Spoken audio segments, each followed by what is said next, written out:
Alors, Hashem le Zohar ce matin, Parashat Shlach Lecha, Vetana, Yesoda Veshorcha Bemalka Mitatrin Kechada, Vaï Kitra ou Pitra Lechol Shar Kitrin, Dichtiv Pitru Lishar et Tzedek, Uchtiv Ze Ashar l'Adonai, Tzadikim Avobo. Alors le Zohar, il prend le verset, Pitru Lishar et Tzedek, ouvre-moi de portes de justice, Vze Ashar l'Adonai, Tzadikim Avobo. Ça c'est une porte à l'Éternel que le Tzadikim passe par. C'est écrit ici, Valda Ketiv, dit le Zohar, Ur itemoto, uschartem kol mitzvot Adonai. Il parle ici de la mitzvah de tzitzit, Ur itemoto. Vous voyez le tzitzit, uschartem kol mitzvot Adonai. Alors, Chachamim, ils disent, si tu prends le mot tzitzit, en valeur numérique, c'est 600. Tzadik, c'est 90. Yud, c'est 10. Alors, c'est deux fois. Tzadik, Yud. Alors, 90, c'est 10. 90, c'est 10, ça fait 200. Taf, c'est 400. Alors, 200 et 400, ça fait 600. Nous avons 5 nœuds dans le fil. Dans le fil, il y a 5 nœuds. En haut, 1, 2, 3, 4, 5. Et nous avons 8 fils. 5 et 8, ça fait 13. Et le tzitzit lui-même, c'est 600, on a dit. 613. Ur itemoto. Quand tu regardes le tzitzit et tu vois qu'il est en valeur numérique de 613, uschartem et kol mitzvot Adonai. Là, tu te rappelles tous les mitzvot, parce qu'on met des mitzvot, on a 613. Alors, en regardant la tzitzit, tu as déjà tous les mitzvot devant toi. Il dit ici, le Zohar, il dit ici, ya tanenan, tashmishe mitzvah nizrakim. Ya le tzitzit, quand il est fini, qu'est-ce qu'on fait avec? Tu peux le jeter. Oui, pas obligé. Selon l'halakha, tu peux jeter tout le tzitzit. Pourquoi? Mais tu peux faire le torchon avec. Oui, non, pas un torchon. Non. Mais tu peux le jeter. Tu mets dans 2 plastiques, tu peux le jeter. Pourquoi? Tashmishe mitzvah. Alors, qu'est-ce qu'il dit le Zohar? Il y a 2 catégories. Tashmishe kedusha, tashmishe mitzvah. 2 utilisations de kedusha, de sainteté, 2 utilisations de la mitzvah. Exemple, chauffard. Le chauffard, il s'est abîmé. Je peux le jeter. Okay? La tzitzit, elle s'est usée. Je peux le jeter. Okay? Avec dignité. Pas dans la poubelle directement. Je le mets dans 2 sacs, je peux le jeter. Une kippa, c'est usé. Tu peux le jeter. Okay?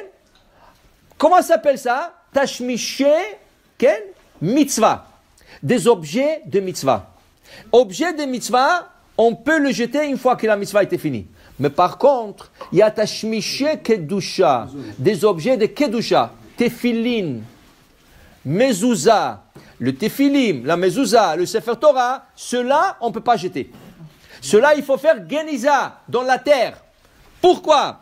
Il dit ici, Ela, amay nizrakim, pourquoi on peut le jeter? Tashmishe mitzvah, et la tashmishe kedusha, begin dir shimin bektiva dishma kadisha. Qu'est-ce qu'il y a dans les mezouza? Le nom d'Hachem. Qu'est-ce qu'il y a dans la tefillin? Le nom d'Hachem. Qu'est-ce qu'il y a dans le Sefer Torah? Le nom d'Hachem. Je ne peux pas jeter ça. Alors dans ce cas, nignazim. Mais la tzitzit, elle nous aide à faire une mitzvah. Le shofar nous aide à faire une mitzvah. La kippa nous aide à faire une mitzvah. Mais ils ne sont pas kadosh. Ils nous aident à faire une mitzvah. C'est tashmishe mitzvah. Avalem ba'em kedusha. Dans ce cas, on peut le jeter. Okay? Alors, il faut distinguer. Mais regardez, il y a quelque chose. Par exemple, le Sefer Torah ou la mezouza, quand il va toucher quelque chose, il va le sanctifier.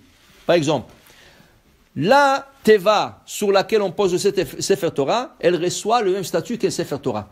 Qui veut dire, si un jour la synagogue décide de changer la teva, ils ne peuvent pas la jeter. Il y a 2 choses à faire. Ou tu la donnes à une autre communauté, ou tu la mets en morceaux et tu l'enterres. Qu'est-ce que tu aurais fait avec un Sefer Torah qui serait plus valable? Tu l'aurais enterré, Gniza. Qu'est-ce que tu fais avec une teva? Tu l'enterres. Pourquoi tu l'enterres? Parce qu'elle touche le Sefer Torah. Une fois que tu as posé le Sefer Torah sur la teva, elle devient kadosh comme le Sefer Torah. C'est pour ça que la halakha dit, on n'a pas le droit de s'appuyer sur la teva. Qu'est-ce que c'est s'appuyer? Je m'appuie le main sur la teva, que si quelqu'un aurait tiré la teva, tu serais tombé. Ça veut dire que c'est la Torah qui t'appuie, la teva qui t'appuie. Dans ce cas, tu n'as pas le droit. Parce que c'est kadosh. Est-ce que tu peux t'appuyer sur un Sefer Torah? Tu ne peux pas. Tu ne peux pas t'appuyer sur la teva. Même chose, une mezouza. Le boîtier de la mezouza, on va dire il était en plastique. Un jour, quelqu'un vient, il t'offre un boîtier en argent. Ou quelque chose de très beau d'Israël, un souvenir d'Israël. Okay? Tu vas changer le boîtier. Tu changes le boîtier, pas besoin de faire le bracha. Si c'est rien que changer le boîtier, tu enlèves, tu remets le nouveau, pas de bracha, pas besoin, la bracha initiale est toujours valable. Mais qu'est-ce que je fais avec le boîtier en plastique que j'ai enlevé? Ou le boîtier que j'ai enlevé, c'est pas important quel boîtier. Qu'est-ce que je fais avec? Geniza. Pourquoi? Parce qu'il a porté une mezouza. Alors la mezouza qui a touché le boîtier, elle le sanctifie. Même le plastique qu'on met autour de la mezouza pour le protéger, il est kadosh. Alors pour changer le plastique, j'ai besoin de le mettre à la geniza. J'ai pas le droit de jeter. Pourquoi? Parce qu'il l'a touché d'avar kadosh. Alors dit Rachamim, imagine-toi, si quelque chose qui a touché un objet de kedusha, il est devenu kadosh, imagine-toi celui qui se colle à la Torah, celui qui se colle au Chachamim, au Rabbanim et tout ça, combien de kedusha va avoir cette personne? Okay? Alors retournons à la tzitzit. La tzitzit n'a pas le nom d'Hachem. Okay? Même ceux qui font de nœuds avec le nom d'Hachem, c'est pas kadosh. Pourquoi? Dit le Rabbi Nishraï, parce que c'est rien qu'une insinuation, c'est pas écrit. C'est pas écrit par encre sur parchemin Yud, Ke, Vav, Ke. Qu'est-ce qu'ils font? Ils font Yud, ils font 10 tours, 2 nœuds, plus 5 tours et 2 nœuds, plus 6 tours et 2 nœuds, plus 5 tours et 2 nœuds. Ça veut dire Yud, Ke, Vav, Ke. Mais il n'y a pas le nom d'Hachem, c'est pas écrit le nom d'Hachem. C'est une insinuation. Mais il y a des autres qui font 7 nœuds, 7 tours, 8, 11, 13. Donc, qu'est-ce qu'on fait quand on a fini avec les tzitzit? On peut prendre tout le tzitzit, mettre dans 2 plastiques et le jeter.